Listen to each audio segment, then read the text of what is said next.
Hey guys, Richard Dixon here, first team player with CFC.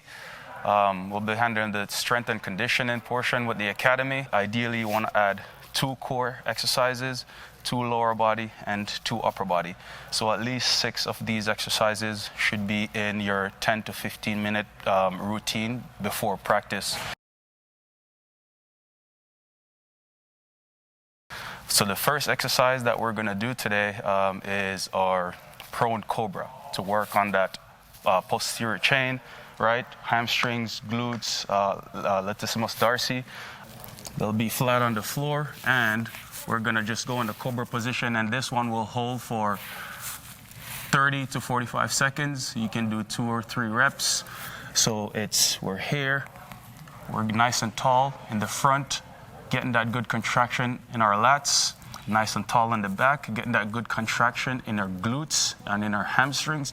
And we're just holding, just breathing, nice and slow, in through the nose, out through the mouth. And it's just a hold, just to get that posterior chain activated for your players, 30 to 45 seconds, or you can adjust time according to your player's needs. It could be 20 seconds for the younger ones, and just go through a few more repetitions based on their needs.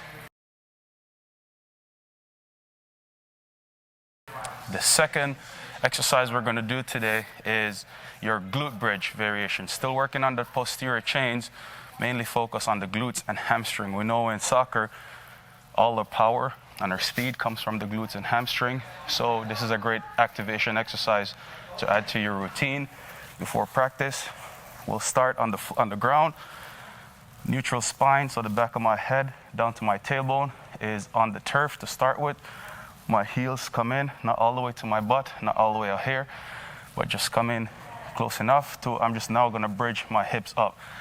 So first, we can go 10 to 15 on both legs, so I'm just bridging up. So as I bridge up now, think about a straight line from my kneecap, coming down all the way to my hips, extending all the way down to my shoulder blades, right? I wanna maintain that straight line. So for your younger players, you can use a whole 30 seconds. As we build into it, we can now do repetitions. So I would do 10 repetitions, nice and slow. Drop the hips, bridge back up.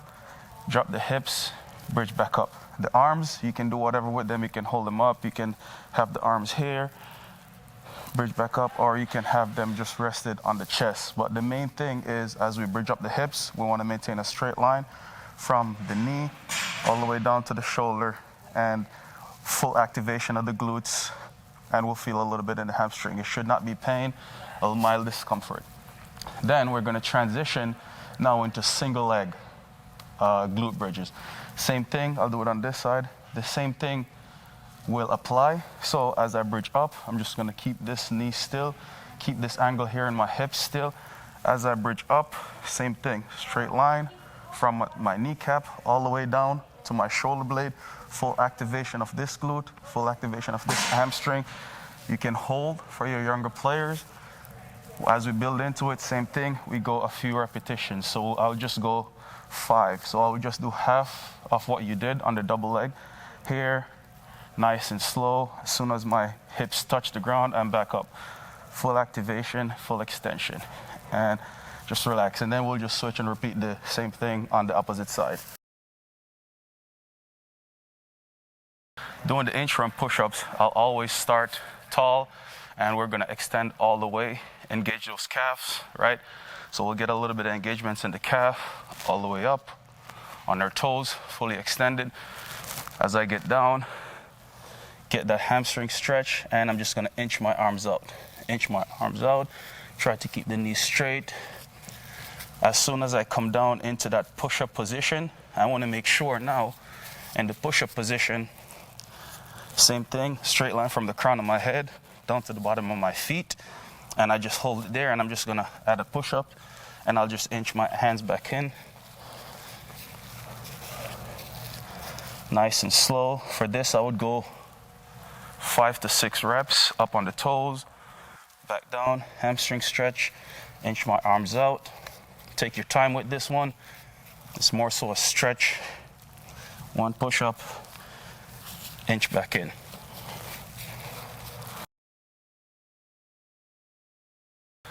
just a low plank, and we'll hold.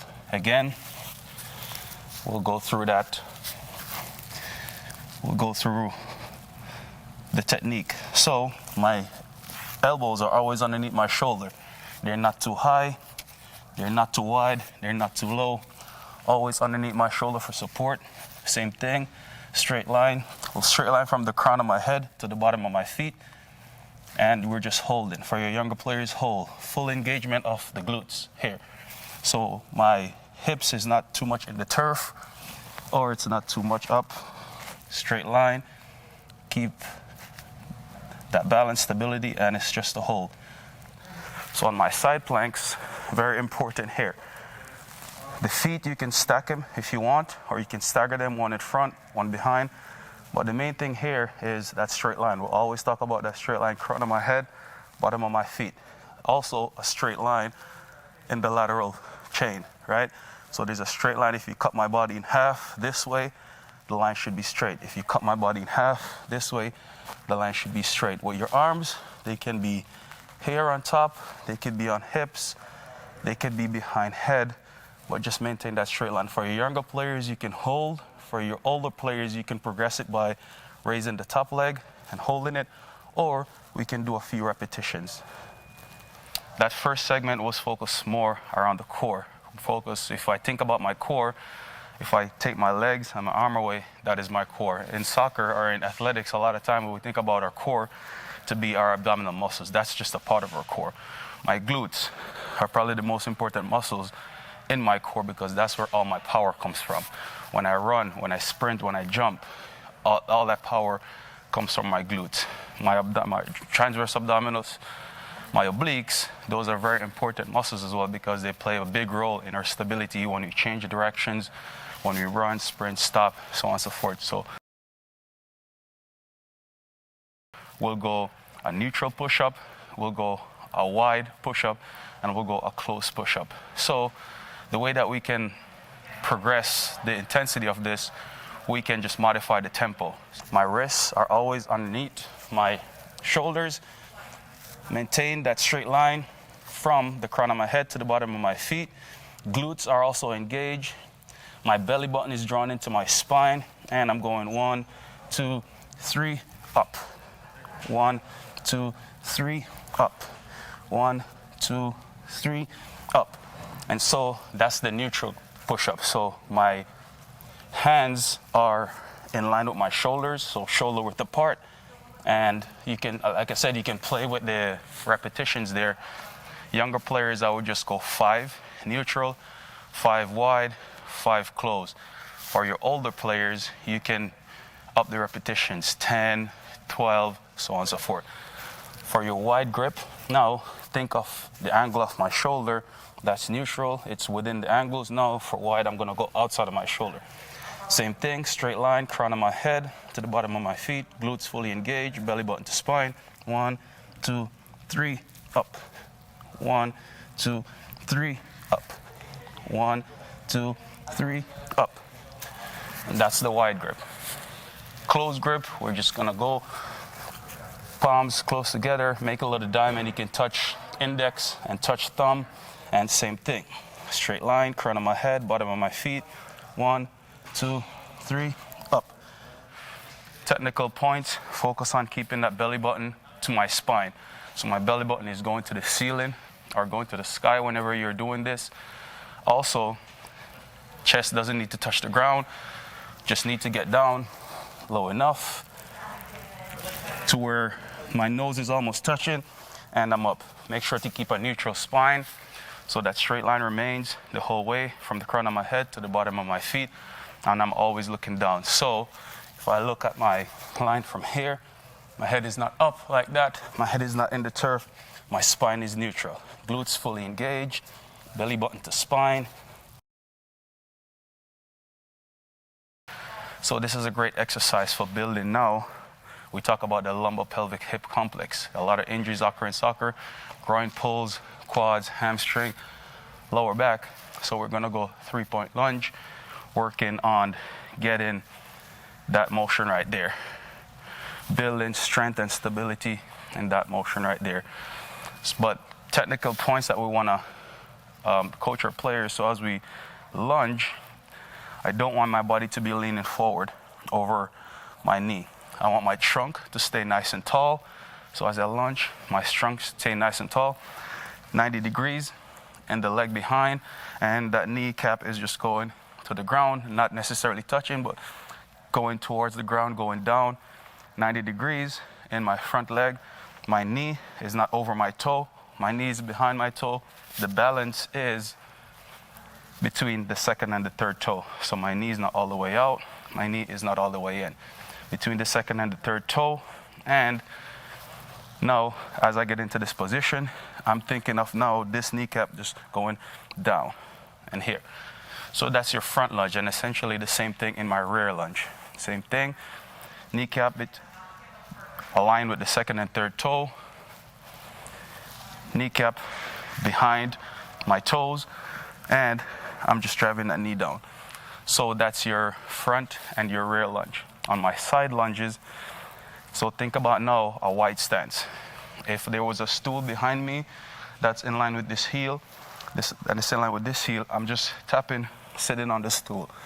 So if you look at my knee is not going outside of my foot, nor is it buckling inside. My knee is going, and it's going aligned with my toe. Both toes, very important for your younger players especially. Both toes are always pointed forward. As I lunge, you'll see the tendency of players wanting to expose their cleats like that. Make sure that the sole of the feet are always on the ground. The sole of the boots are always on the ground. Both toes pointed ahead. So as I lunge here, soles are still on the ground. Both toes still pointed ahead. Trunk nice and tall. I'm just sitting back, powering up. For your younger players, we can just hold it. So we can just hold a lunge here, and we can just work through this position. So we can go here. 1, 2, 3, 4, 5. If you players are not at the level to where they can lunge out or lunge back. Same thing with the side lunges. Just get your players to get in a split stance as wide as they're comfortable, and they'll just work one side at a time. 1, 2, 3, 4, 5. So just gauging the level of your athletes and just work through the different rotations. For your high level athletes, ideally we would want to go 5 front lunge, 5 side lunges, and 5 rear lunges. So the whole rotation would look, on my right side, I would go 1, I would pop back up, find my balance. This leg that I'm working is always off the ground. 2, pop back up, leg remains off the ground. Add in that balance component for your higher level athletes. Rear lunge, 3, pop back up, and then I just repeat it again. 1, 2, 3, 1, 2, 3, and that will be 5 rotations. Add in 15, so it will be 5 front, 5 side, 5 rear. Switch to the other side and repeat that process. We're going to focus now on keeping that neutral spine, so the back of my head down to my tailbone, always on the ground. Belly button now goes to the turf so that my abdominals are fully contracted. Now I'm going to go 90 degrees in both knees, arms straight up, and I'm just going to alternate opposite arm, opposite leg, fully extended, while keeping my belly button to the spine, to the floor, and switch will be here, and switch, here, and switch, here, and switch. So the technical points are just keeping that belly button now to the turf, and as we switch, make sure the movements are coordinated. So it's just replicating that running motion, that opposite arm, opposite leg as we run. Now just reinforcing that core activation. Now we're going to be on one leg. So this is a stabilization exercise for the hamstring in particular, and glutes as well. So we're going to start with high knee. We're going to be just on one leg, but the leg that I'm working, the leg that I'm on, it's a hamstring stretch here. The leg that's up, it becomes a glute activation when I go back. Higher level athletes, you can have them starting in that running position, high knee, opposite arm, opposite leg. And on the other side, this arm is down with my leg. So the leg that's down, that arm is down. And you'll just have them switch as they transition. So nice and slow, we're gonna switch and we're gonna reach forward with the arm, back through my heel. So from the side view, it looks like this. Transition, forward with the arm, back through my heel. So think about reaching far there, far here, not so much up and up. So ideally, I would want a straight line from the tip of my finger here all the way down to my heel, right? And we're just going through that repetition right there. So we will just go 6 on one leg, nice and slow. As we go back, we should feel that full glute engagement on my right glute here, and I should feel my lats starting to kick in with this. Players will have the tendency, as they go here, they will want to open up the hips. My hip is always facing the turf, never out, my chest as well. So those very slow and controlled. 6 on one leg, switch, 6 on the other leg. For the younger players, your lower level athlete, we'll just have them do a hold. One leg, they'll have knee up, and they'll just go back, and they'll go both arms, and they'll hold for a 5 count. 5, 4, 3, 2, 1, and you just have them reset and switch legs. They'll go up, they'll go long through the arms, long through the heels. 5, 4, 3, 2, 1. The main thing is to make sure that we have that full glute engagement right here. Neutral squats, we're gonna go feet just hip width apart, maybe a little bit outside. Now as we squat, we never want the knees to come inside. We always want the knees to go outside. Again, technical points, that weight is aligned with the second and third toe here, second and third toe there. As I go down, I'm just going 90 degrees and up. Arms straight out, 90 degrees and up. Arms straight out, 90 degrees and up. From the side, it looks arms straight out, 90 degrees and up. Arms straight out, 90 degrees and up. Technical points, like I said, with the knees, that weight is between second and third toe, second and third toe. I'm just getting 90 degrees and I'm coming back up, and I'm keeping my chest nice and tall. As I go down, players will have the tendency to hinge over. We don't want to hinge at the hips. So I don't want to hinge over. I want to squat down. So think of a stool sitting there on that white line. My butt goes back to the stool, my chest is up. So butt goes back to the stool, chest is up. So I'm not hinging at the hips, I'm squatting down.